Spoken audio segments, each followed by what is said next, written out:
Welcome back. It is yours truly, Nick of Movie AV Impulse, and I'm probably going to embarrass myself by revealing the movies that I used to love watching in the 90s. They're not movies necessarily from the 90s, but there are mostly from the 90s. So I am going to show you the movies that I used to get made fun of for watching when I was growing up in the 90s. I was born in 82, so by the time 90 hit, I was only 8 years old. And these are just some of the movies that, to me, they were so bad, they were good. Before we get into that top five, I just want to make a few little quick announcements.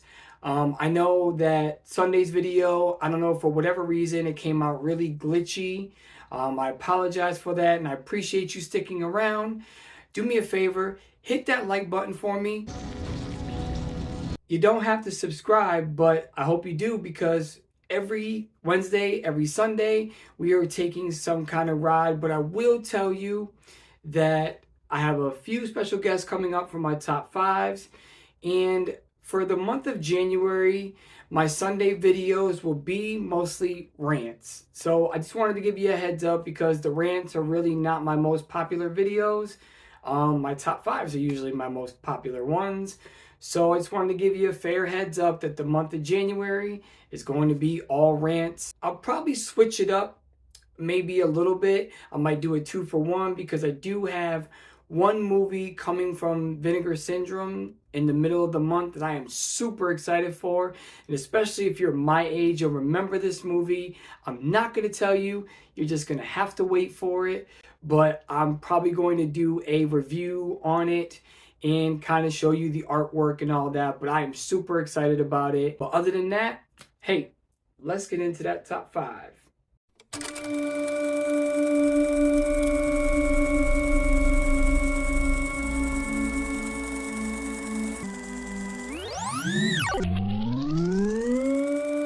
Well, before we get started, let me just say, I want to know like your top five movies that you were like, you got made fun of for watching, or you were embarrassed to tell other people that you watched. This is a real funny top five, and I can't believe I'm doing this, but it's all in the fun, man. And I really love doing things like this and coming up with different top fives.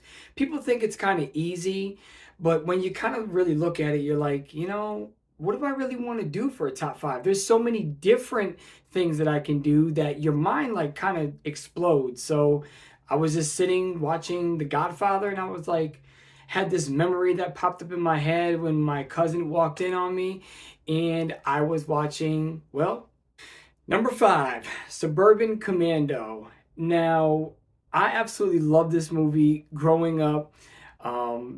Hulk Hogan, I mean, at the peak of wrestling.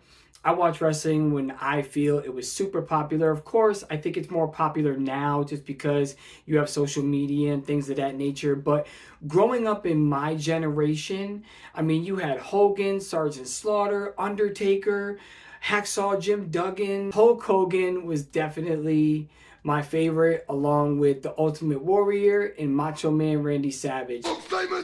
Never do it, Slim Jim. And I used to love like all the movies that Hogan was in. Probably one of my favorite Hogan movies that he was in was No Holds Barred. I think that's probably like everybody's favorite. Okay, this one coming in at number four is probably really gonna, I mean, I'm sure if there are any ladies that watch my video, they're gonna be like, oh my God. And I know my wife absolutely loves this one too. Coming in at number four, Teen Witch. I had the biggest crush on her growing up. She was absolutely gorgeous to me. And if I'm not mistaken, she starred in The Karate Kid.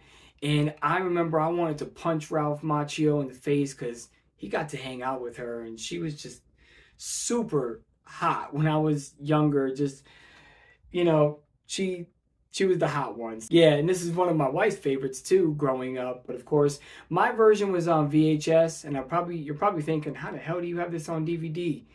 Me and my wife just found it picking through bins one day. Coming in at number three, I know this is probably going to shock a lot of people, but This one, for some reason, it just wasn't liked by my friends because they were into like the heavy martial arts. So if it wasn't like a real quote unquote martial arts movie, they didn't like it. So they made fun of me for loving Mortal Kombat. I absolutely love this film. It is a very underrated film. I think if you go back and watch it now, sure, the CGI is not like the greatest, but for what it was in the 90s, the CGI was actually really good. It's kind of like looking back on Spawn. That CGI is absolutely terrible at the end, but if you sit back and think to yourself, like, okay, this is the 90s, that was pretty revolutionary. It's kind of like going back and watching some of these sci-fi 80s movies. There's a little bit of CGI that they use because most of it was practical effects.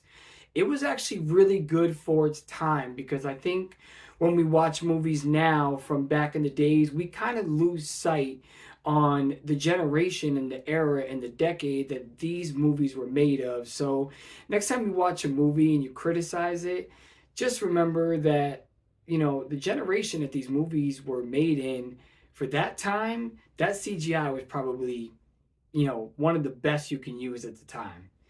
Coming in at number 2, this one, I believe, has an overseas Blu-ray release, but this is so bad. John Leguizamo, Bob Hopkins. This movie was really bad, but for some reason, I just watched it all the time, and I think it was more I was infatuated when they went into the Super Mario, the Goomba world, or what they used to call it. But I really liked this film.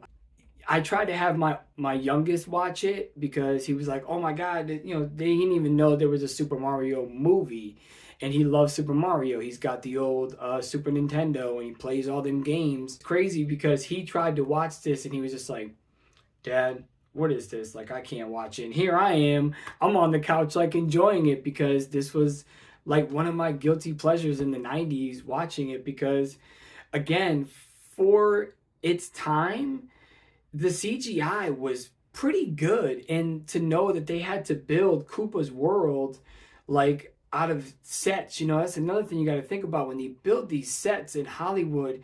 This is not an easy task. And you know, I don't know what the budget was exactly, but I would still watch this movie. And if it gets an American Blu-ray release for like $10, as my buddy Jerry was saying, I'd probably buy it, you know, just because I would want to see it in a little bit of a better resolution. One honorable mention before I get into my number 1. With this one, I am actually surprised that I got made fun of for watching this all the time, but there was just something about, well, Michael Jackson coming in as an honorable mention, Moonwalker. I love this movie. He turned into a car. He turned into a spaceship. He did all of my favorite songs growing up, because the Bad album still remains one of my favorite Michael Jackson albums. To me, he had so many hits on there, and he basically made his own, you know, it's basically like one long music video, but made into a movie. And I absolutely love this movie.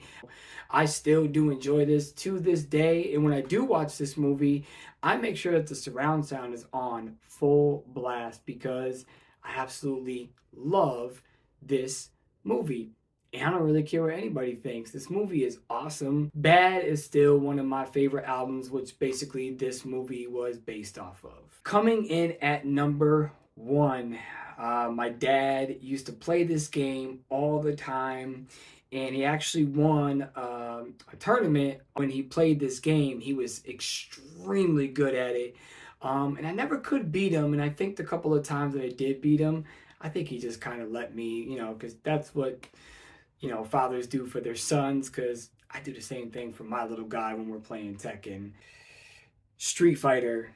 Now, I know that this is a terrible movie, but it's so bad that it's good, because people tend to forget, again, this is in a time where, you know, the whole thing of like rushing movies out and trying to be the first to the box office, and you're seeing all these other movies coming up like Ninja Turtles, Ninja Turtles 2, Ninja Turtles 3. All these other movies are making money, so studios are just trying to rush out whatever they got. And sometimes they make a bad movie and what people think are bad, but they're so bad they end up good. So this is always going to be my number one pick, but my buddies made fun of me for it because it was just such a bad movie and they hated. I had a lot of friends that hated Jean-Claude Van Damme. The only movie that they liked him in was like Bloodsport, and they were like, "Oh, the only reason why we watched Bloodsport was." A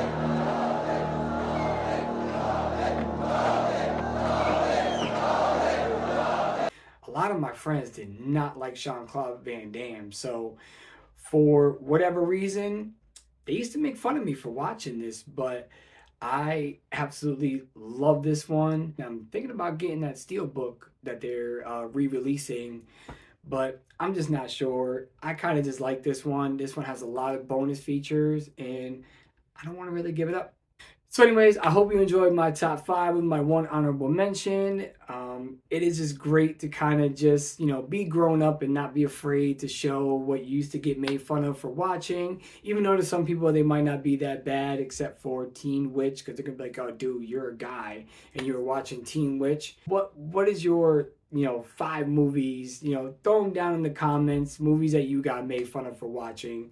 I know a buddy of mine that loved the Garbage Pail Kids, and I think that still remains like one of the worst movies ever made. But growing up, Garbage Pail trading cards were so huge in school, so I understand why he liked them. My buddy Eugene, he collected every single card that ever came out. Every time his dad or his mom went to the store, they got him a brand new pack, and he had like 5 or 6 of the same cards, and he would never let them go. He wouldn't trade them for anything. So I kind of wish I knew where he was today. I kind of wish I could have, you know, bumped into him, but I mean, I haven't seen him in like 25 years maybe.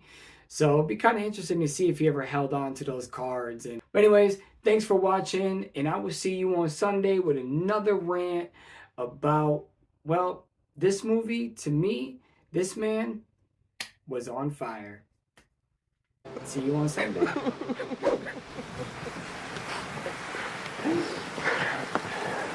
Thank you.